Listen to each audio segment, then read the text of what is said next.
नमस्कार, मैं हूं सत्येंद्र शर्मा और आप देख रहे हैं पंजाब केसरी.com। क्या खत्म हो जाएगा इंडिया गठबंधन? सियासी गलियारों में अभी चर्चा जोर पकड़ रही है।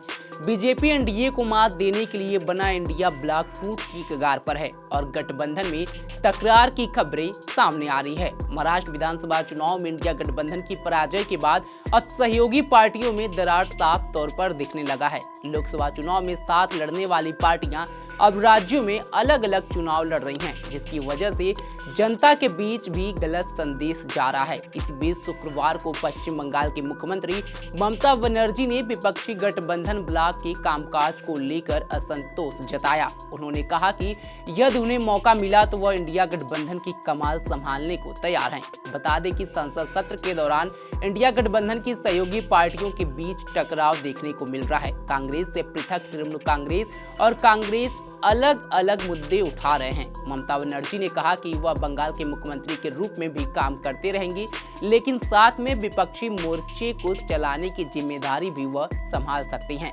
ममता बनर्जी ने कहा कि लोकसभा चुनाव से पहले भाजपा के खिलाफ उन्होंने इंडिया गठबंधन का गठन किया था, लेकिन गठबंधन का नेतृत्व करने वालों की जिम्मेदारी है कि अगर वे इसे नहीं चला पा रहे हैं तो वह क्या कर सकती हैं। उन्होंने कहा कि वह सिर्फ इतना कहेंगी कि सभी को साथ लेकर चलना चाहिए, या पूछे जाने पर कि वह एक मजबूत भाजपा विरोधी ताकत के रूप में अपनी साख के बावजूद ब्लॉक की कमान क्यों नहीं संभाल रही हैं।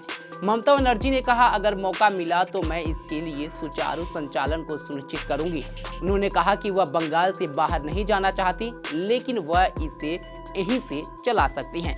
बता दें कि भाजपा का मुकाबला करने के लिए गठित इंडिया ब्लॉक में 2 दर्जन से अधिक विपक्षी दल शामिल हैं और इस गठबंधन की शुरुआत नीतीश कुमार ने की थी, लेकिन गठबंधन की दूसरी बैठक में ही नीतीश कुमार का मोहभंग हो गया और वो इससे अलग हो गए, जिसके बाद गठबंधन की पूरी बागडोर कांग्रेस के हाथ में चली गई। हालांकि आंतरिक मतभेदों और समन्वय की कमी के कारण अब आलोचना का सामना गठबंधन को करना पड़ रहा है। उनकी टिप्पणी उनके पार्टी सांसद कल्याण बनर्जी द्वारा और कांग्रेस और अन्य इंडिया ब्लॉक सहयोगियों से अपने अहंकार को अलग रखने और ममता बनर्जी को विपक्षी गठबंधन के नेता के रूप में मान्यता देने के आह्वान के कुछ दिनों बाद आई है। भाजपा ने महाराष्ट्र में शानदार प्रदर्शन किया, रिकॉर्ड संख्या में सीटें हासिल की, जिससे पार्टी के नेतृत्व वाले सत्तारूढ़ महायुति गठबंधन को भारी जीत मिली, जबकि इंडिया ब्लॉक ने झारखंड में जेएम के शानदार प्रदर्शन की बदौलत मजबूत वापसी की। बताते चले कि कांग्रेस ने अपनी हार का सिलसिला जारी रखा है,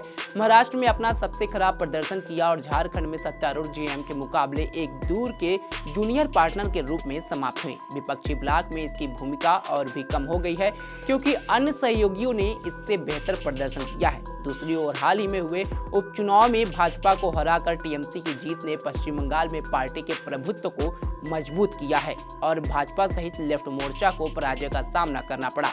अब देखना यह दिलचस्प होगा कि क्या कांग्रेस ममता बनर्जी को यह कमान सौंपेगी और सभी सहयोगी दल ममता को गठबंधन का नेता मानेंगे या राजी होंगे, ये तो आने वाला समय ही बताएगा। लेकिन समाजवादी पार्टी ने अभी से ममता को अपना समर्थन दे दिया है। खैर, इंडिया गठबंधन में आई इस दरार पर आपकी क्या राय है, कमेंट बॉक्स में जरूर बताएं। ऐसे ही तमाम खबरों के लिए जुड़े रहे हमारे साथ और देखते रहे पंजाब केसरी.com। धन्यवाद।